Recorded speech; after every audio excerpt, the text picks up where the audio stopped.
How will my pension, Social Security, and employer-sponsored retirement plan be taxed in retirement? Let's break it down on this episode of the Hawaii Retirement Show. All right, what's going on, everybody? Thanks for tuning into this episode of the Hawaii Retirement Show. Today's episode, we're looking at retirement income and how it's taxed, because it's not all taxed the same, right? We're talking pensions, 401ks, your TSPs, 457s, 403bs, Social Security. Some of it is taxed the same and some of it's not, especially when you start peeling back the onion and looking at this retirement income from a state tax perspective. And we're going to go through how a lot of this retirement income is taxed here in Hawaii. But for those listening who aren't in Hawaii, I'm sure you could still take away a lot from this episode. And it'll probably raise some questions for you to look into for how retirement income is taxed in your particular state. And there's a lot of variation there, right? You often, you can Google search the best states to retire in, right? And a lot of times what they're looking at, they're looking at quality of life, right? Weather and all that. But they're also looking at, in large part, how the state taxes are aligned and how they treat these retirement incomes, right? Because there is a lot of variability between state to state. Some states have no state income tax, right? We're thinking Florida, I think Nevada, right? For those living on the 9th Island there in Vegas. And so I'll go through some examples of how your pensions, 401k, and Social Security is or is not taxed here in Hawaii. And also we'll touch on how it's taxed federally, right? Quick disclaimer, this is educational in nature. I'm not trying to give tax advice. Always do your own research, right? Especially in this age of ChatGPT and Google searches, you can definitely run into misinformation, maybe well-intended, or maybe you just get not the complete answer. And so, do your due diligence, kind of ask follow-up questions, make sure you're getting the most recent information and that the information pertains to what you're looking to answer, right? There's just a ton of information out there, which is a great thing. Just do your due diligence as you should anytime you listen to anybody on any show or any influencer or you're doing your own research, right? Just confirm. Go straight to the horse's mouth, to the places like the IRS.gov or other reputable sites, right? Okay, so let's start with pensions. Okay, for those who are lucky enough to have pensions here in Hawaii, it's mostly our state of Hawaii, city and county, right? Our Department of Education employees, part of the ERS system, the Employees Retirement System for Hawaii here, and then a lot of our federal employees, right? But there are some pensions for those who maybe worked, maybe you worked for the electric company HECO way back in the day, and you're probably nearing retirement age now, and you might have locked yourself into a pension there as well. So when we're looking at pensions are generally taxed as ordinary income. Ordinary income just means it's taxed as the same as if it was wages, or maybe it was interest from a bank account, and it's subject to the regular income tax rates, right? There's no special treatment, no capital gains. It's just considered ordinary income for federal purposes. So then we look at the pensions from a state perspective, right? And in Hawaii, generally, public and private employer pension income is not taxed at the state level. From what I know, there are a few exceptions to maybe some private employer pensions that might fall out of that or might not be included in the exemption from being taxed at the state level here in Hawaii. But by and large, for the most part, those public and private employer pension income is not going to be taxed at the state level, right? And that could be an advantage for retirees. If you're looking at, it's always good to look at, net of taxes, what kind of purchasing power and money do I have, right? And what I mean by that is, we'll get to the 401ks in a minute here, but let's say you have $1 million in a 401k and it is all pre-tax, meaning you got to take those tax deductions throughout the years, and it grew tax-free, and now you have $1 million there. And you might say, wow, this is great, I got $1 million. I'm going to map out my retirement income based on this $1 million. But you got to take into account the taxes, right? Because you owe Uncle Sam, you owe the federal government, and in some instances the state of Hawaii, taxes on that because you took a tax deduction and you deferred it, right? You excluded it from your income in the beginning, and so eventually you got to pay the taxes. So when you're looking at things on, I guess you could say like a purchasing power. What is it? How much is this worth net of taxes? The nice thing is the pension is going to be taxed at your ordinary rates, but if you're living here in Hawaii, it'll be excluded, right? So you're not going to have the additional state income tax on the pension distributions.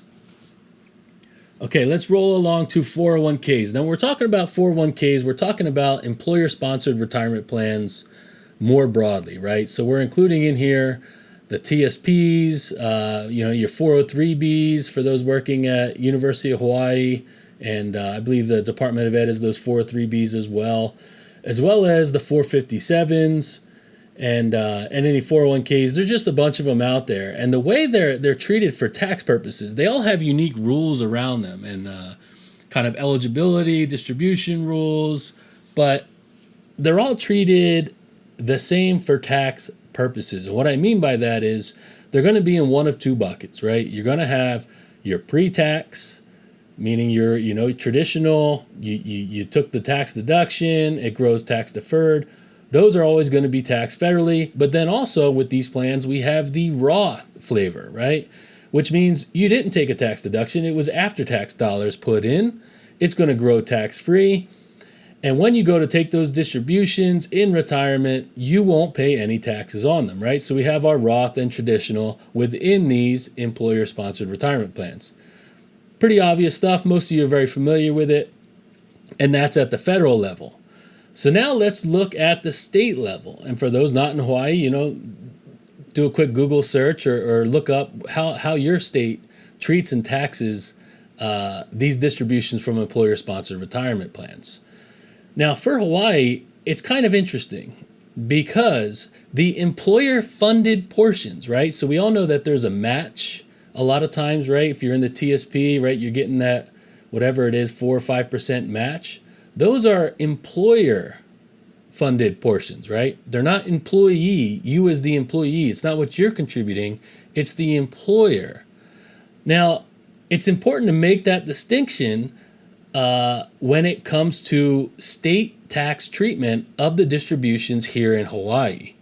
Again, like I said, if it's Roth, it doesn't really matter, right? Because Roth is Roth. However, it's also worth noting that the employer contributions, so even if you contribute Roth to, let's say, your 401k or TSP, oftentimes, more often than not, the employer contributions, the matching contributions, or the automatic contributions from the employer are still on a pre-tax basis, meaning you'll have to pay at the federal level ordinary income tax on it, right?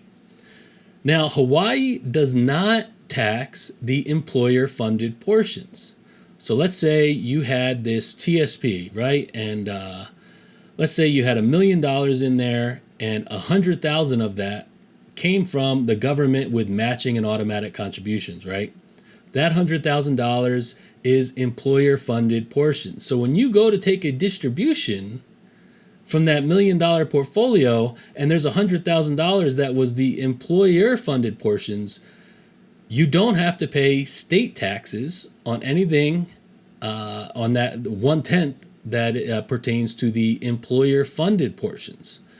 Now, this can be really hard to determine, right? You got to come up with some sort of exclusion ratio. If you leave it in one big pot and you say, okay, I'm pulling out this much money and I know that 1/10 of this TSP is employer funded and I don't want to pay state taxes on it, you need to know what that ratio is and communicate that to your tax preparer, your CPA, so that you exclude it from the state taxes. Now, the easiest way, or should I say the simplest way to go about doing this is, let's say you worked and you have this 401k and you want to roll it out or roll it over into an IRA, right? The simplest way and cleanest way to do this is you need to identify with the custodian when you do the rollover which part is attributable to employer-funded portions and how much is attributable to the employee, your funded portions. Once you have that figured out, if you can roll them out into separate accounts, which the custodians most always will oblige and let you do so, you separate it out and you put them in two different IRAs, right? And now you know exactly what funds are attributed to employer funded portions and what funds are attributed to non-employer funded, your contributions, right?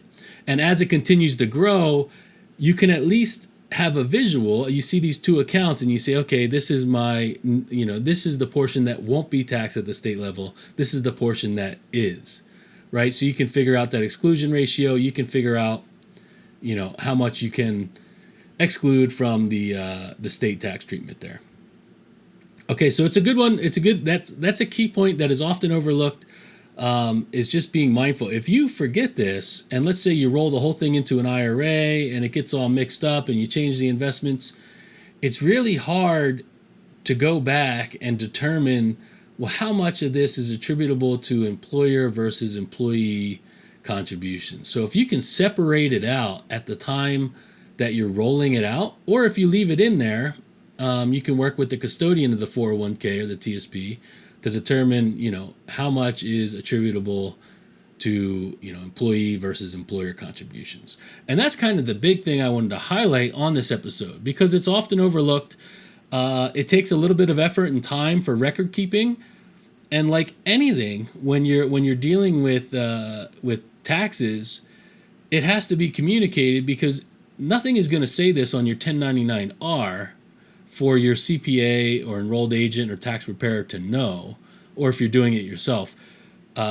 You need to come up with something to communicate to them, explain to them, this is what it is, this is why, this is employer contributions, and that way they can, as the preparer, they can, in a compliant manner, put that into the tax software and make sure you're not paying state taxes on the employer-funded portions of those retirement accounts.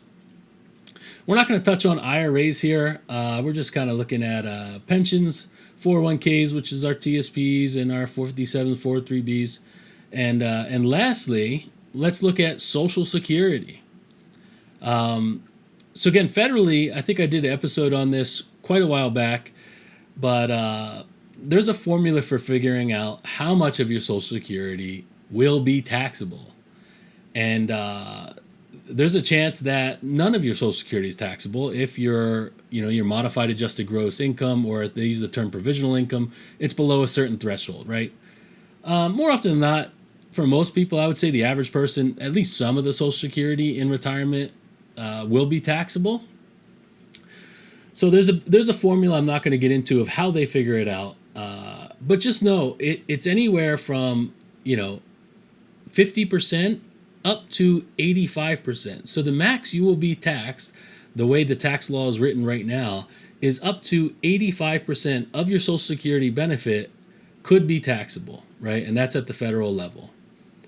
Okay, so turning it over now and looking at it from the state perspective, like we have been doing, Hawaii exempts Social Security benefits, right? So it does not tax your Social Security benefits. When you're in retirement, you're collecting Social Security. Yes, you might be taxed anywhere from 50 up to 85% on the federal level, but you won't have to pay state taxes on your Social Security. That's a great thing. Not all states approach pensions and Social Security or employer-funded contributions in the same manner. There's a lot of variability out there. So with all that being said, how does Hawaii stack up compared to other states? I think it's pretty favorable. I mean, it's I wouldn't say it's the most favorable, but I'd say it's up there, right? I mean, we're not going to, in retirement, you're not going to pay taxes on your Social Security benefits at the state level, and your pension will more than likely be excluded, especially if you're federal or state, city and county workers. It will be excluded from your ordinary income. You're not paying state taxes there. And if you can make that differentiation from your employer-funded retirement accounts, your 401ks and your TSPs, 403bs, and you do some good record keeping, you can exempt even more income from state taxes here in Hawaii. So overall, Hawaii is a favorable, I would say, tax state for retirees. Now, one thing to keep in mind is this is all fluid. This is all subject to change. You all hear that, Social Security is, kind of in dire straits with funding, right? So maybe in the near future, maybe they're going to, instead of capping it at up to 85%, maybe all of Social Security will be taxable, right? Maybe they won't use a formula. They're just going to say all of Social Security will be taxable. And that's why with tax planning and when you're talking through taxes, everything is written in pencil. And if you start planning things out too far ahead, you're kind of just making your best estimates on what this is going to look like. But like I said at the beginning here, it's important to look at things, both on a gross and a net perspective, right? Both like, okay, this is, we're just talking in raw numbers here. Let's figure out what retirement looks like on a gross scale. And then dive a little deeper and say, okay, net of taxes, what does this look like? And I would say even if you approach this with best guesses and use round numbers, that'll put you in a good place. You're never going to nail this stuff, especially, like I said, the further you look out. You're not trying to nail this down to the nickel here and figure out exactly what this income will look like.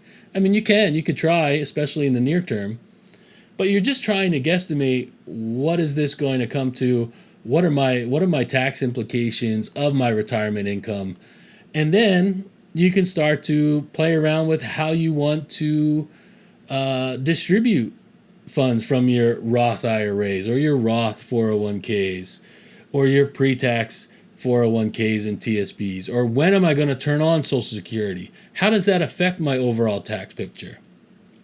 The pension kind of is what it is, right? Unless you're deciding whether I'm just going to keep working and not turn it on.